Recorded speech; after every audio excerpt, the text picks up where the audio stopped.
Hello friends, welcome back to my channel Gyan Sankalp. तो friends, ये मैं यूथ पब्लिकेशन के एग्ज़ाम पॉइंटनर से वन लाइन फॉर्म में सारा कंप्लीट हिस्ट्री की रिवीजन करा रही हूँ। उसमें ब्रिटिश और देसी रियासत से उनके जो संबंध थे उसका पार्ट चल रहा है। इसके 2 वीडियो ऑलरेडी अपलोड कर रखा है मैंने, ये तीसरी इसकी वीडियो है। तो आज हम पंजाब से रिलेटेड जितने भी फैक्ट हैं पंजाब राज्य से वो करने वाले हैं। फ्रेंड्स, अगर आप अभी तक मेरे चैनल से नहीं जुड़े हैं तो प्लीज़ चैनल को सब्सक्राइब कर लें। जब सब्सक्राइब करें तो बेल आइकन को भी प्रेस करें ताकि जब भी मैं वीडियो डालूंगी तो आपको नोटिफिकेशन मिल जाएगा। मेरे चैनल पे आपको हिस्ट्री और पॉलिटिकल साइंस की क्लासेस ली जाती है। काफ़ी सारी क्लासेस मैंने ले रखी है, आप प्लेलिस्ट को चेक कर सकते हो।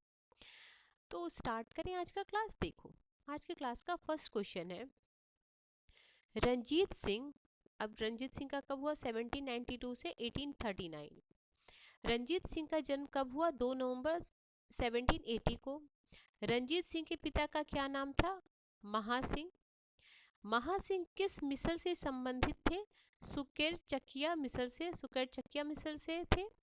रंजीत सिंह की उम्र उस समय कितनी थी जब उनके पिता का स्वर्गवास हुआ? तो 12 वर्ष था। सुकेर चकिया मिसल का प्रभुत्व किस क्षेत्र पर था? तो रावी और चिनाब के बीच। महासिंह की मृत्यु के बाद शासन का कार्यभार किस माध्यम से होता था? तो प्रतिशासन परिषद के माध्यम से। प्रतिशासन परिषद 1792 से 1797 में कौन कौन शामिल थे? रंजीत सिंह थे, रंजीत सिंह की माता एवं रंजीत सिंह की सास सदा कौर तथा दीवान लखपत राय था। लाहौर और अमृतसर पर किस मिसल का अधिकार था? तो भंगी मिसल का। किस वर्ष समान शाह ने पंजाब पर आक्रमण किया था? तो 1798 में। समान शाह की चिनाब नदी पर गिरी तोपों को निकाल कर किसने वापस भिजवाया था? तो रंजीत सिंह ने। किस वर्ष रंजीत सिंह ने लाहौर पर अधिकार कर लिया था? तो 1799 में ये क्वेश्चन आया हुआ है। ठीक है। पंजाब की राजनीतिक राजधानी कहाँ थी? तो लाहौर थी। अभी आपको पता होगा पंजाब इंडिया में भी है, पंजाब आपको पाकिस्तान में भी है। पंजाब की धार्मिक राजधानी कहाँ थी? अमृतसर थी। रंजीत सिंह को कोहिनूर हीरा रंजीत सिंह को कोहिनूर हीरा किसने भेंट दिया था? ये भी आया हुआ है। तो अहमद शाह अब्दाली के पौत्र शाह सुजा ने दिया था। अमृतसर की संधि किसके बीच हुई थी? मेटकाफ और रंजीत सिंह के बीच हुई थी।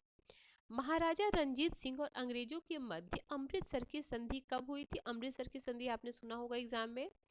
तो ये हुआ था 25 अप्रैल 1809।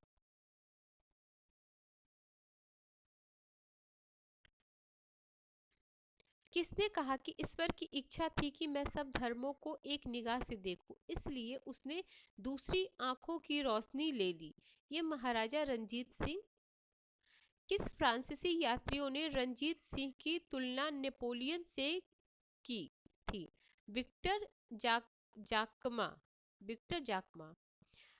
महाराजा रंजीत सिंह का उत्तराधिकारी कौन था? तो खड़क सिंह।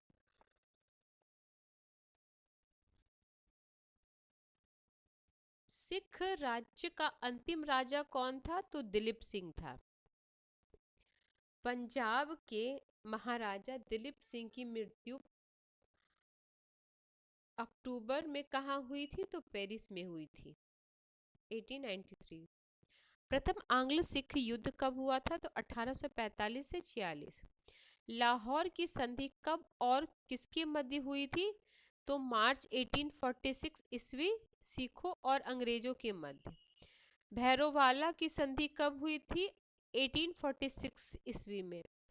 प्रथम आंग्ल सिख युद्ध के समय भारत का गवर्नर जनरल कौन था? तो लॉर्ड हार्डिंग। द्वितीय आंग्ल सिख युद्ध कब हुआ था? 1848 से 49। द्वितीय आंग्ल सिख युद्ध के समय भारत का गवर्नर जनरल कौन था? तो लॉर्ड डलहौजी।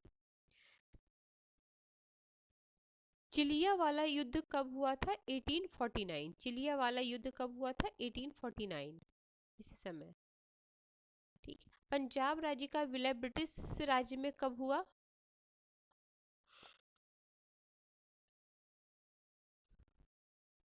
पंजाब का विलय करने के बाद राजा दिलीप सिंह को कहाँ भेज दिया गया था? तो इंग्लैंड।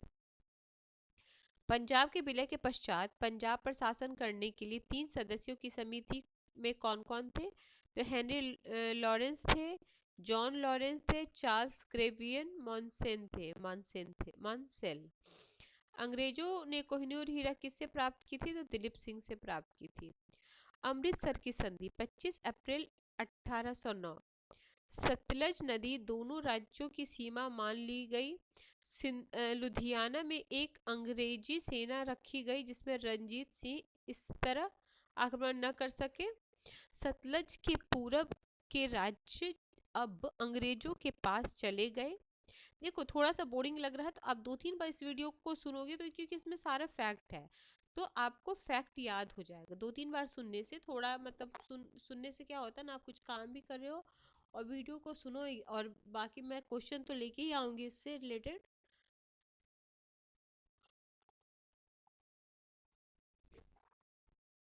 फिर रंजीत सिंह द्वारा विजित क्षेत्र कौन कौन था यही पूछ देगा और तीसरा एक अलग नाम, चौथा एक अलग नाम दे देगा। तो मुल्तान, कश्मीर और पेशावर। तो सबसे पहले मुल्तान, फिर कश्मीर, फिर Peshawar. Ranjit Singh governor general William Bentinck से कब और कहाँ मिले थे? तो 1831 में रोपर पंजाब में है ना। 1838 की त्रिपक्षीय संधि किसके बीच हुई थी? ऑकलैंड, रंजीत सिंह और शाह सुजा के मध्य हुई थी। रंजीत सिंह का शासन। रंजीत सिंह की सरकार को किस नाम से जाना जाता था? खालसा सरकार। रंजीत सिंह के प्रशासन में कितने मंत्रियों का सहयोग था? तो 5। कौन कौन था? मुख्यमंत्री, विदेश मंत्री, रक्षा मंत्री, अर्थ मंत्री, सदर ए ड्योडी। तो इसमें क्या क्या? मुख्यमंत्री राजा ध्यान सिंह, विदेश फकीर अजीमुद्दीन और रक्षा दीवान मोहकम चंद्र दीवान। ये उतना इम्पोर्टेंट नहीं है, चलो। पंजाब के डोंगरे सामंत को किन किन भाइयों को राजा की उपाधि दी गई थी? तो ध्यान सिंह, गुलाब सिंह और सुचेत सिंह। रंजीत सिंह के प्रसाद में कितने प्रशासकीय विभाग थे? याद रखना 12। देखो 4 महत्वपूर्ण विभाग थे। दफ्तर ए अब्बाब उल माल, इसका तो उतने नहीं पूछता लेकिन जो सल्तनत काल है ना उससे काफी पूछा जाता है। दफ्तर ए तो तोजी तोहीजात किस विभाग का? राज परिवार व्यय आदि की व्यवस्था की जाती थी। दफ्तर ए रोजनामचा, यह राजा के प्रतिदिन का व्यय रखता था। दफ्तर ए मवाजाव, ये विभाग सैनिक और असैनिक कर्मियों को वेतन का हिसाब रखता था। प्रांतों में बटे सिख राज्य को किस नाम से जाना जाता था? तो सूबे के नाम से जाना जाता था। रंजीत सिंह के प्रशासन में कुल कितने सूबे थे? तो 4 थे, लाहौर, मुल्तान, कश्मीर, पेशवा।